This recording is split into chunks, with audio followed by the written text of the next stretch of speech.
ঢুকেই আমার এত ভালো লেগেছে, আমার কাছে মনে হয়েছে যে এইটাই তো আমি খুঁজতেছিলাম। আমি কিন্তু একদম হার্টলি কথাগুলো বলছি। আমার জার্নি শুরু হয়েছে এখানে সেপ্টেম্বরের খুব সম্ভবত 14 তারিখে। আমি সায়েন্স ব্যাকগ্রাউন্ডের একজন মানুষ। আমার আব্বা কুড়িগ্রাম সাব ডিভিশনের প্রথম সায়েন্স গ্রাজুয়েট ছিলেন। আমি ক্লাস 9 থেকে সায়েন্সে। আমি 95-এ আমার সায়েন্সের প্রতি একটা অন্যরকম একটা আকর্ষণ রয়ে গেছে। 95-এ যখন কম্পিউটারের প্রবর্তন হয়, আমি আমার এফডিআর ভাঙিয়ে 95,000 টাকা দিয়ে আমি কম্পিউটার কিনেছিলাম। তো আমার কিন্তু এই সেক্টরে কোনো মেন্টর ছিল না, কারো কাছে আমি শিখি নেই। ওইটাকে ঘেটে আমি অনেককে দেখিয়েছি যে ওই সময় আমি লোগো তৈরি করেছি, আমি ব্যানার তৈরি করেছি। তো এটা আমার শখ, কিন্তু এই শখটা বিভিন্ন কারণে আমি সাকসেস করতে পারিনি, অর্গানাইজেশন পাইনি। তো আমি একবার ধানমন্ডিতে একটা ইনস্টিটিউশনে গিয়েছিলাম, তো সেখানে পরিবেশ আমার ভালো লাগে। তো তারপরে যাই হোক, আমি আমার 2টা মেয়ে, তারা অস্ট্রেলিয়াতে সেটেল আপনাদের দোয়ায়। তো আমি করোনাকালীন সময় অস্ট্রেলিয়াতেই ছিলাম এবং সেখানেও আমি কিন্তু মার্কেট প্লেসে কাজ করেছি সম্পূর্ণ নিজের যোগ্যতা। ক্লিক সেন্স বলে একটা অ্যাপ আছে, এটা নিশ্চয়ই আপনারা জানেন। ওখান থেকে আমি অলমোস্ট প্লাস মাইনাস $3,500 আমি ইনকাম করেছি বিভিন্ন সার্ভে করে, যেটা আমার কোনো গাইডলাইন ছিল না, কারোর সঙ্গে কোনো শেয়ার কেউ আমাকে। তো আমার মেয়ে খুব আমাকে ইন্সপায়ার করে। তো যাই হোক, যখন আমি ফেরত আসলাম, বাংলাদেশে আসলাম, তো এসে আমার এই একটা ক্ষুধা রয়েই গেছে যে এই একটা জিনিস আমি কিভাবে আমি রপ্ত করতে পারি।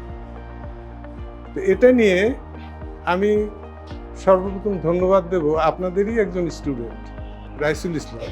তো ও একদিন আমাকে বললো যে তাহলে চলেন একখানে নিয়ে যাই। তো আসলাম ক্রিয়েটিভ আইটিতে, রাত 8টা, বসলাম, শুনলাম, কিন্তু ঢুকেই আমার এত ভালো লেগেছে, আমার কাছে মনে হয়েছে আমি কিন্তু একদম হার্টলি কথাগুলো বলছি যে এইটাই তো আমি খুঁজতেছিলাম। তো ওই মেয়ের কথা শুনে খুব বেশি সময় নেয়নি, আমাকে বললো যে আঙ্কেল আপনি কম্পিউটার। আমি কিচ্ছু জানি না, কম্পিউটার আমি চিনিই না। তো যাই হোক, আমি সেই সময় ফুল ডিপ্লোমা কোর্সে সঙ্গে সঙ্গে টাকা দিয়ে আমি অ্যাডমিশন হয়ে গেলাম। যেহেতু এটা আমার চাহিদা ছিল, আমি আর আগে পিছিয়ে কোনো কিছু চিন্তা করি।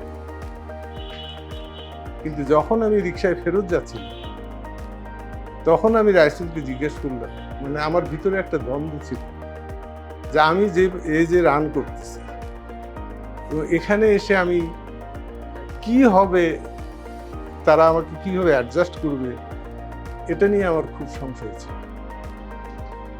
তো যাই হোক, তারপরে গেলাম। তারপরে 14ই সেপ্টেম্বর আসলো, প্রথম দিন ক্লাসে আসলাম।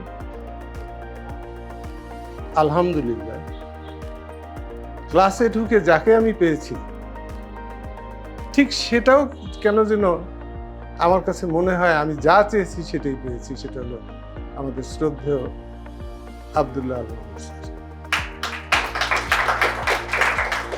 ওনার প্রথম ক্লাস, ওনার ডেডিকেশন, ওনার কথাবার্তা, ওনার ইন্সপিরেশন, এটা আমি ঠিক ওইভাবে ব্যক্ত করতে পারি। এবং till now whole creative IT team আমাকে যেভাবে অ্যাকসেপ্ট করে নিয়েছে, এটার জন্য আমি প্রস্তুত ছিলাম। বিশেষ করে আমার ছেলে মেয়ে, এরা আমার মেয়েরও বয়সের কম। আমি পরের দিন যখন আমি ক্লাসে আসলাম, একটু দেরিতে আসছি, এসে দেখি সবাই বলতেছে আঙ্কেল আপনি কেন দেরি করলেন। মানে আই ওয়াজ সো হ্যাপি যে ওরা এভাবে আমাকে অ্যাকসেপ্ট করবে এটা আমি কখনোই কল্পনা করিনি। এবং টিল নাও ওরা আমার বাচ্চাদের মতো। আজকে আমি একটা কথা বলবো, অনুষ্ঠানটা হচ্ছে ফেয়ারওয়েল, কিন্তু আমি বলতে চাই ফেয়ারওয়েল মানুষের জীবনে একবারই আসে। এটা হচ্ছে আমাদের একটা নতুন অধ্যায়ের সূচনা।